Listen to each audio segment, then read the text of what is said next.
Good morning and welcome to Face the Nation. I'm John Dickerson. We begin this morning with Texas Senator Ted Cruz, who has been working with the White House as a part of that big fat negotiation the president talked about. Welcome, Senator. I want to get to the negotiation in a minute, but I want to start with the president's reassertion on Friday that President Obama wiretapped Trump Tower. Intelligence officials, Republicans in Senate and House have said this didn't happen. Should the president drop this? Well, these are serious allegations. I think they need to be looked into seriously. You've got open investigations in both the Senate Intelligence Committee and the House Intelligence Committee. You've got next week, FBI Director Comey is testifying. We need to find out what the facts are. We do know, or it's at least been publicly reported, that there were 2 FISA applications for some form of surveillance or wiretaps, one of which was turned down by the FISA court of the Obama administration, one of which was granted. I think it's important to learn a little bit more detail as to what was contained in those FISA applications, and I think the investigations will bring that out. The reason I ask is because there's a lot of questions about whether the president is carrying on something here with kind of his own idea of things. You in the campaign went back and forth about the question of veracity. He had told stories about your father and JFK's assassination. There seemed to be as much evidence for that as there is for this wiretapping claim. Can people trust this president? Well, listen, I don't know what basis the president has for these allegations. They're serious allegations. He is now the president of the United States. The Department of Justice, the FBI, the CIA, they all report to him. And we should examine what the evidence is. I think it would be quite good for the administration to put forward what evidence there is. I will point out that this is not necessarily as outlandish as everyone in the press suggests. We do know that the Obama administration targeted their political enemies. We do know that the IRS, for example, targeted citizens groups who spoke out in defense of the Constitution, who spoke out against Obama. And so the notion is not necessarily outlandish, but it's serious. So it needs to be based on facts. But we should see what the facts are behind this. But that equivalence, I mean, in this case, he's saying the president of the United States wiretapped him specifically. That is of an order different, isn't it? I think we should see the evidence behind it. The FISA applications, though, are significant, or at least they could be. I mean, they've been reported publicly in the media. You know, it's not often that the FISA court turns down an application. They usually grant those applications. That suggests the application was probably overbroad. It's worth looking at, was there a fishing expedition that the Obama administration was trying to do or not? All right, let's move on to health care, big issue, and you are in the thick of trying to make it better. What is it that you're trying to fix with the health care plan at the moment? The number one issue is premiums. Premiums, premiums, premiums. When I'm back home in Texas, what I hear from Texans every single day is I can't afford health insurance. That Obamacare, the average family's premiums, they've risen over $5,000 under Obamacare. That's the central problem. Now, the current House bill, as drafted, I do not believe it will pass the Senate. It doesn't fix the problem. My biggest concern with the House bill is it doesn't lower premiums, and CBO, in fact, projected that in the first 2 years, premiums would rise 10 to 20%. Although it did say then and they would go down. It did, but I got to tell you, if Republicans hold a big press conference and pat ourselves on the back that we've repealed Obamacare and everyone's premiums keep going up, people will be ready to tar and feather us in the streets, and quite rightly. Do you think, Senator, the same about that coverage question? 24 million, the CBO said. Look, the coverage question, it's actually interrelated to premiums. If premiums keep going up, one of the big problems with Obamacare, people can't afford health insurance. You know, a couple of weeks ago, I did a debate with Bernie Sanders, 2-hour town hall on Obamacare.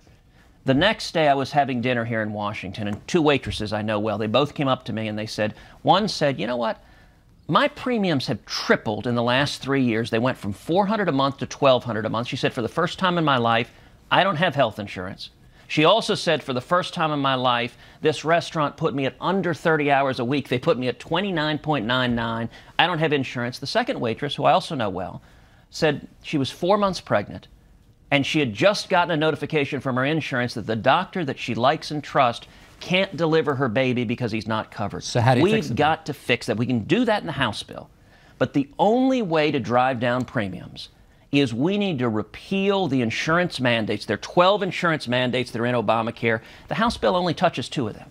We need to repeal those mandates to drive down cost. We need to allow purchases across state lines. We need to allow association health plans, and we need to allow people to pay premiums from health savings accounts. All of those will make it much more affordable for people to get health insurance. The President and the House Speaker say that's going to happen. It's going to be a two-step process. First, the American Health Care Act goes through, and then the second set of legislation comes on. You're chuckling. That ain't going to happen. It's their so-called three-bucket solution, which is all the good stuff is in bucket 3.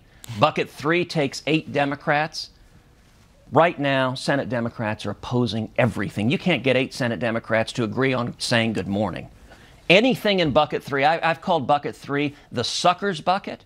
And what I have been urging the President and the administration and leaders in both houses, take everything in bucket 3, put it in bucket 1.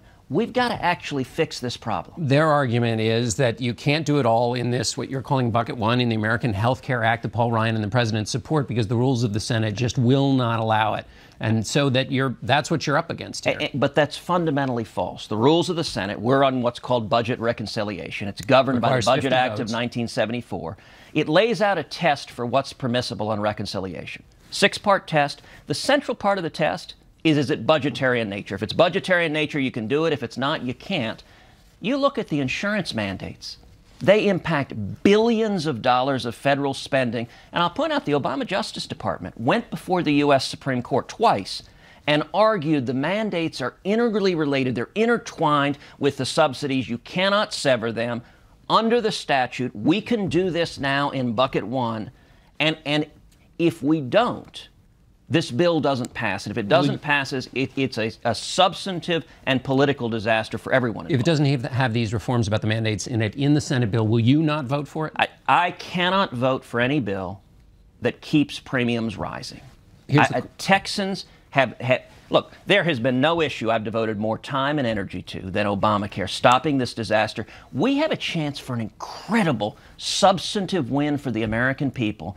And I got to tell you, I am spending night and day meeting with House members, meeting with senators, meeting with the administration. Just yesterday, I spent 3 hours at Mar-a-Lago with Mike Lee and with Mark Meadows, negotiating with the President's team, trying to fix this bill. Does the President get this? We have had multiple conversations. The Vice President and I have had multiple conversations. As he said on what you played a minute ago, President Trump said, this is one big, fat negotiation.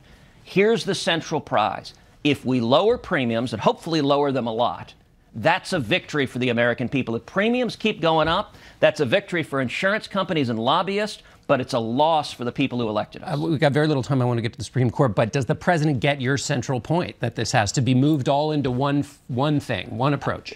I think that the President right now is listening to the arguments on all sides. He wants to get to yes, and I want to get to yes, but we've got to actually solve the problem. That's my focus right now. 30 seconds on the Supreme Court nominee, Judge Gorsuch. Is it going to be filibustered, do you think, and what will Republicans do? I think it's 50-50 whether the Democrats filibuster. They don't have any good arguments against Gorsuch, but they're furious that we're going to have a conservative nominated and confirmed. I'll tell you this, Judge Gorsuch will be confirmed. He will either get 60 votes and be confirmed, or otherwise, whatever procedural steps are necessary.